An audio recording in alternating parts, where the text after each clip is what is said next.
unbelievably fantastic, from the actors to the writers and everybody. And, there's a little Vegas that's a part of The Sopranos, because the guy who played Bobby Bagliari is Steve Schirripa, and he used to be the entertainment director at the Riviera, which is kind of cool. He's got this new podcast out called Talking Sopranos. Now, if you don't remember Bobby from The Sopranos, well, here's one of my favorite episodes called Pine Barrens.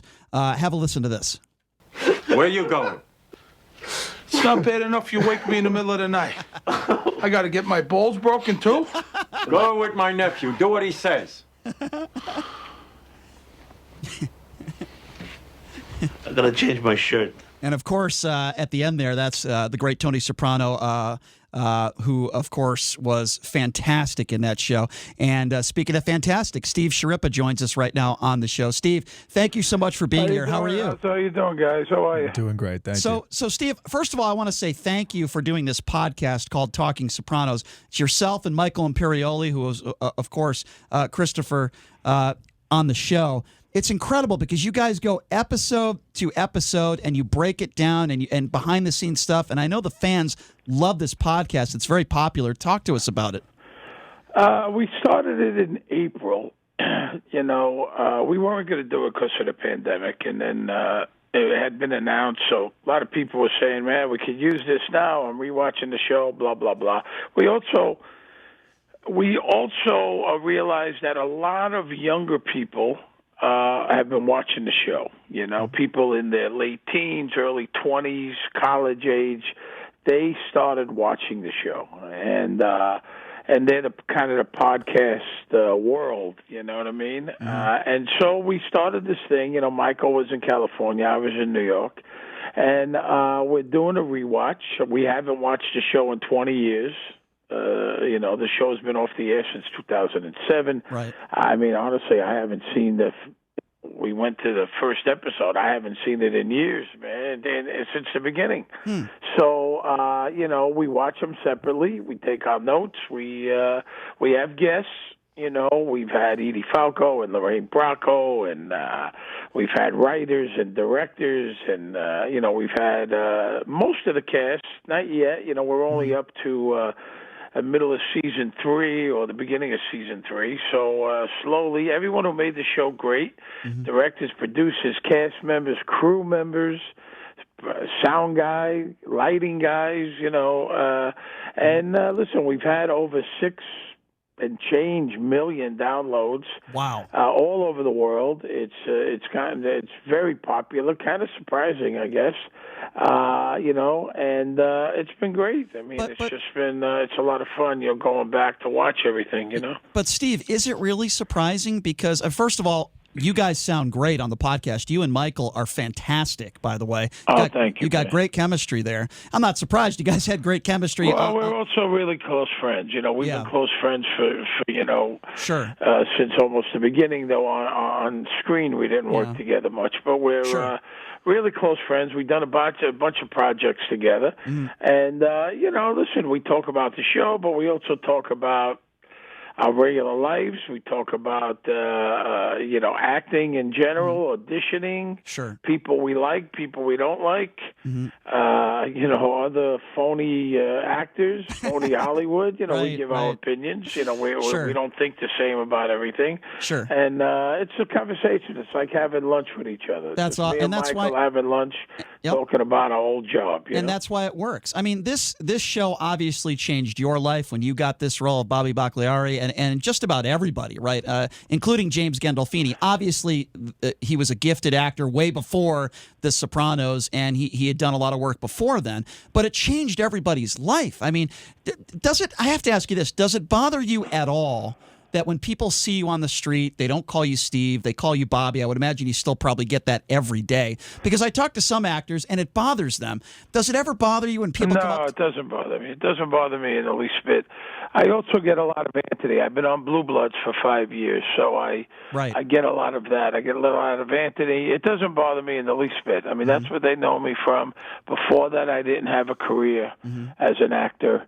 It has changed, yes, my life and a lot of other people's lives on the show. I mean, most people were around a long time working, but were also not a household name. The only name on the show that people knew was Lorraine Bracco from Goodfellas. Sure. She was nominated for Academy Award, but for the most part, nobody else knew anyone else. But they had been working. Jim had been working for a long time. Edie had been struggling for years. Uncle Junior, they knew him as Johnny Ola in The Godfather. He was living in a studio apartment. Right.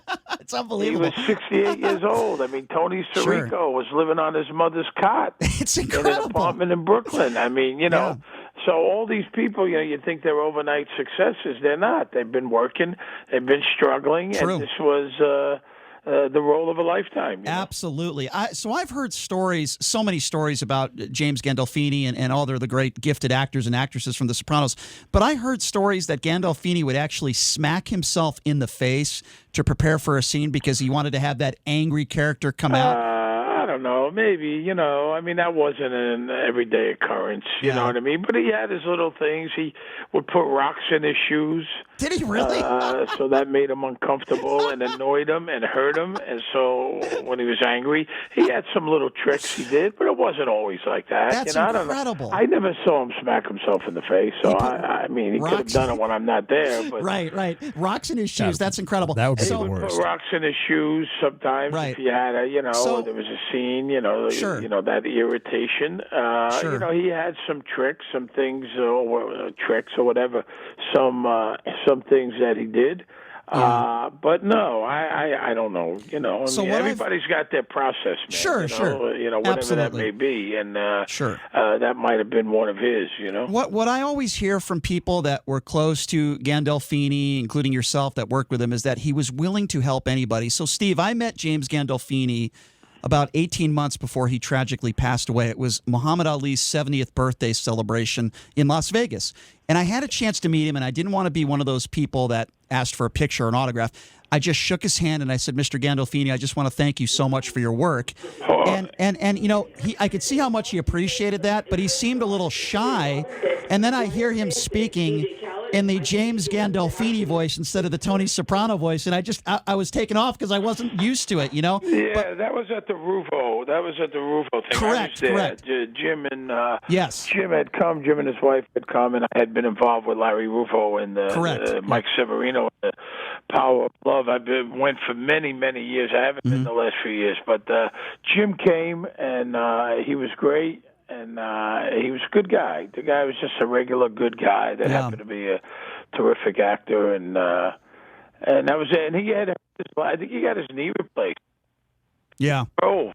They sent the car for him, and he drove. He couldn't drive himself. He was with a They cane. sent the car. Yeah. So he got there on his own. Yeah, Jim was a very generous guy with his time, and he liked Larry, and he believed in the.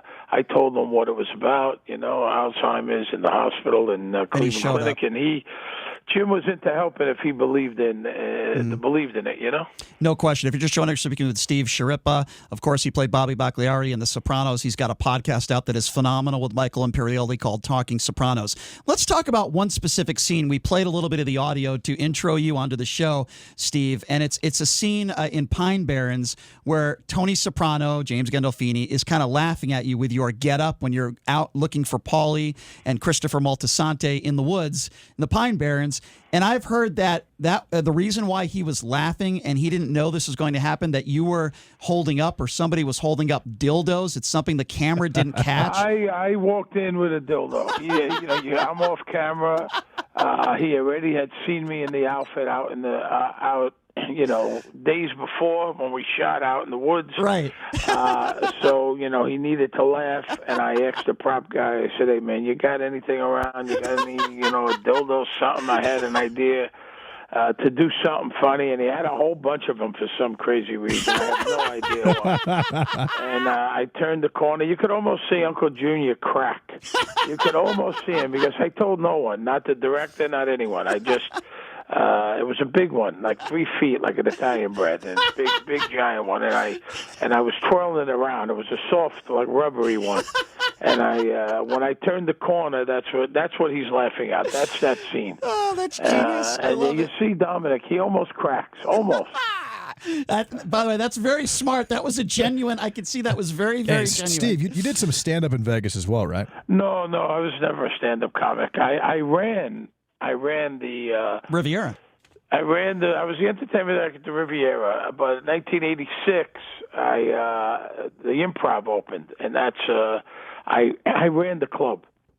So I ran the club for many years, and then it became the Riviera Comedy Club, and I ran that and booked that, and I also booked the Maxim Hotel. There was a comedy room there. A lot of people think that. No, I never did stand up. I've emceed stuff. I was a correspondent for Jay Leno, Man on the Street for 8 years. I've done a whole bunch of hosting, but I've never done stand up. Very underrated art form that doesn't get the respect it should, because it's very difficult up there. Sure, no question. Yeah. Do you ever talk to David Chase? I mean, do you guys? Who are the? You know what? I hadn't talked to David since Jim's funeral in 2013, and then he called me after about the third podcast. So I hadn't talked to him, I guess, in about 7 years, and I ran into him at a screening. Michael had a movie out, and went to a screening before the pandemic. I bumped into him there, and then he called, and he told us how much he enjoyed the podcast, and he was listening, and he was going to come on as a guest. Oh, that's cool. And I've, texted with him a couple of times. I know he's busy with the Sure. movie, The Many Saints in Newark, whenever that's coming out. And so I did speak to him, yeah. So I was watching one of your podcasts, and I watched many of them, and like I said, it's phenomenal, Talking Sopranos. I noticed you still have like the, what would you call it, like a fat suit that was in your garage? I had the fat suit. I wore a fat suit for season 2 and season 3. Then season 4, I got fat enough on my own, I guess. And I have the fat suit. I have one of them. The other one, I don't have the original, but I had the nicer one. I still have that. Yeah, I still have the choo-choo hat. I wear that, I think, in next week's episode or maybe last week's. I have a few things. I have some clothes. I have some souvenirs. Not a ton, but I have some stuff. Michael has a few things. He's got some clothes, and you were able to buy the clothes.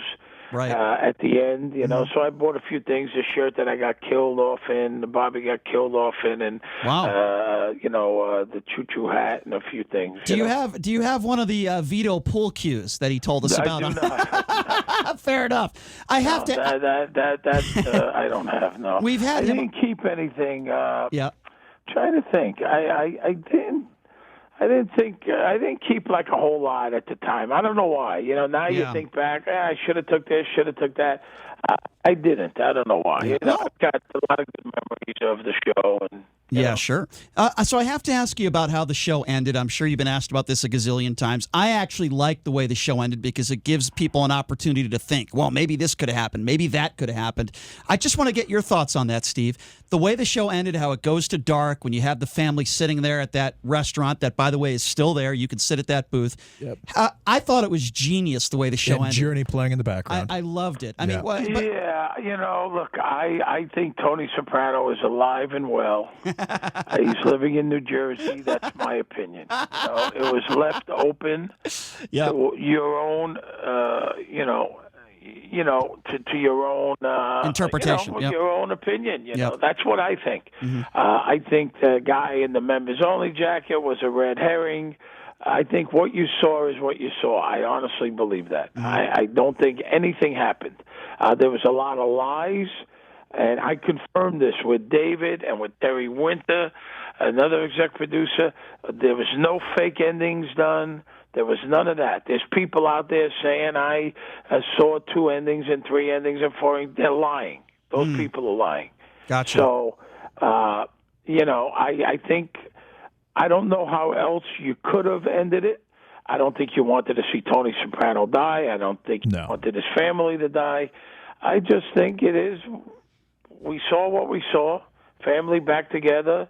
And the beat goes on, man, and he's just keep on rolling along. That's what I think. So you mentioned Tony's James Gandolfini's process as far as putting putting rocks in his shoes to get angry. For the most part of The Sopranos, you were pretty even keeled, pretty mild mannered. But there's one scene in the lake house where you and Tony actually get into a fight and you get visibly angry. What was your process to get angry there? Yes. Listen, for me, it's not so easy. It's not so hard to get angry, believe me. I also got very angry in the scene when the ride broke.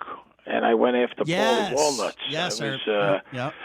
Listen, you do things, whether it be having to be mad, happy, cry, laugh. That's the acting part, man. You just got to do your thing. The Lake House we shot that. We shot it 6 months after, Jim had gotten operated on his knees. We shot the Lake House stuff in July. We shot the fight in January. Wow. 6 months later, they rebuilt that cabin on the stage. Wow. And that was crazy. $250,000. Holy smokes. They rebuilt that cabin, and it looked exactly like the cabin that we were over the summer. And, we did that fight, man. We were good friends. Jim said, let's go as far as we can, which we did. Mm-hmm. Choking, pulling hair. We tried to make it as real as we possibly can. And I think it looked like a real fight. Two fat, out-of-shape guys fighting. You're absolutely right. If you're just joining us again, it's Steve Schirripa, of course, Bobby Bagliari from The Sopranos. He's got a great podcast talking Sopranos. I want to ask you, you didn't have a ton of acting experience, and Steven Van Zandt shows up, and he was phenomenal, and he said how much that Gandolfini helped him along the way with his acting. It's just phenomenal. Steve, how were you able to put together, I guess this is the billion-dollar question, the amazing performance that you were able to do from a personal standpoint? You didn't have a ton of experience with this. No. How were you just able to? I was working at the Riviera. I started doing some stuff in the early 90s, a hobby, dabbling. Right. Got a couple little things, a couple little roles here and there. I was, half-ass pursuing it. I wasn't at that point.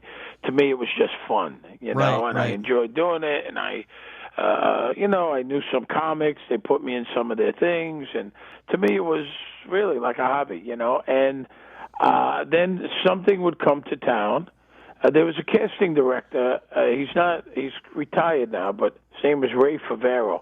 He's a terrific guy, and he was a huge help to me. He was a local casting director in Vegas for years. He still lives there. And when somebody would come to town, like Fear and Loathing in Las Vegas, Chicago, Hope, whenever there was like a production, he would get me into audition. I didn't have any headshots. I didn't have any agent. I had nothing. And he would call me, and I went in, and I got Chicago Hope. I got Fear and Loathing in Las Vegas. I got these little bit stuff. And then there was a guy that I met. He was an agent in L.A., and he would look out for me. Mm-hmm. And some days I would just, hop in my car and go audition for a few things, drive to L.A. So I was getting some stuff, and I was going, wow, I wonder if I try harder, will I get more, or is this all there is? Because obviously, as the stakes go up, the competition is harder.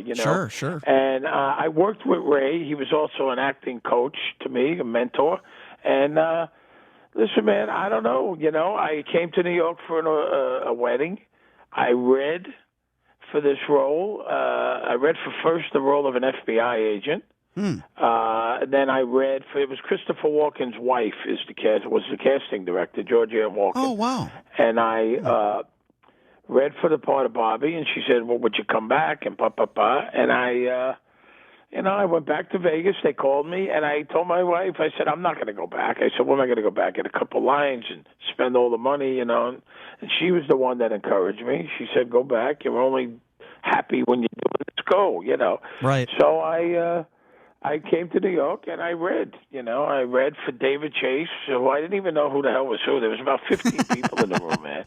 I was so naive that it worked, because I was, I had done stuff. I knew, how to hit your mark. I knew all the stuff, all this little kind of things that I had been doing. I mean, I did America's Funniest People and these sketches and, all this crappy kind of stuff, low-budget movie. I did a bunch of that stuff.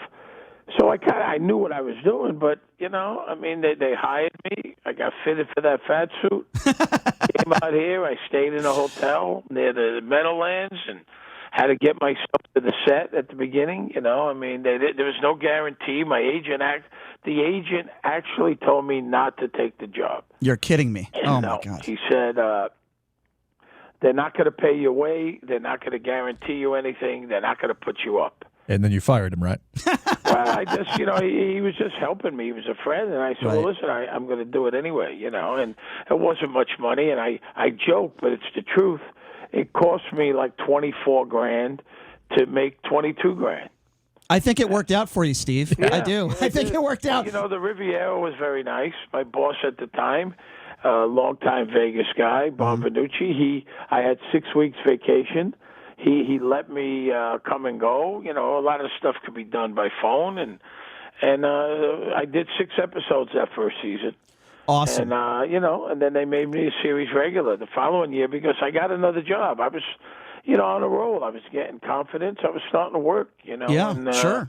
It just, I don't know how it happened. It just kind of happened. You should certainly have some confidence now because you are a legend, Steve. And of course, congratulations on that I don't know about. No, you are. You know what I enjoyed? I enjoyed when I was waiting to come on the air with you guys, listening to Nellis and Lamb and all the streets that I haven't thought of in so many years. That's right. Flamingo, Nellis. That's right. That was great. Well, you're a household name, not just throughout the country, but certainly here in Las Vegas. And congratulations on your success from Blue Bloods on CBS. It's a fantastic show. You do a great job on that show as well. And again, I want to say thank you for doing this podcast. I know I probably do speak for all Sopranos fans when I say you are doing a great service to all the fans throughout the world, being able to listen to you and Michael talk about these episodes. I can't even, it's almost like we have new Sopranos episodes when we hear you guys talk about this stuff. So, Steve, I want to say thank you. Congratulations on all your success, and really appreciate you taking some time to join us. Check out. Sure thing, man. Thank you guys very much. Absolutely. And Steve, after this pandemic's over. Sopranos.com and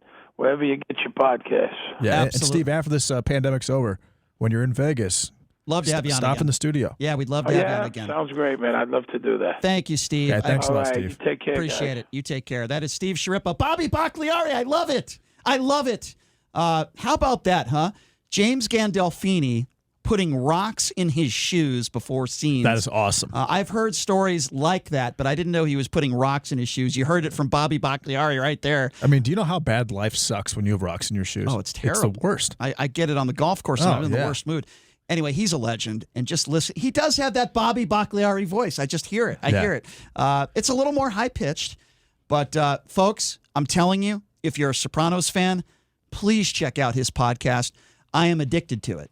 I've watched several episodes already. I'm going to watch every one. They go through every episode and all the behind-the-scenes stuff. We got to get Michael Imperioli on, too. Hopefully we'll be able to do that, who played Christopher Moltisanti in The Sopranos. I'll always remember the time I met James Gandolfini. He was very nice to me. I shook his hand. I told him how much I appreciated his work. He was very modest, very kind, and I'll always remember it. And that was, like I said, about 18 months before he passed away. I really didn't want to talk too much about that because it's very sad. The legend, James Gandolfini. So many legends in The Sopranos. Well, folks, we appreciate Steve taking the time to join us.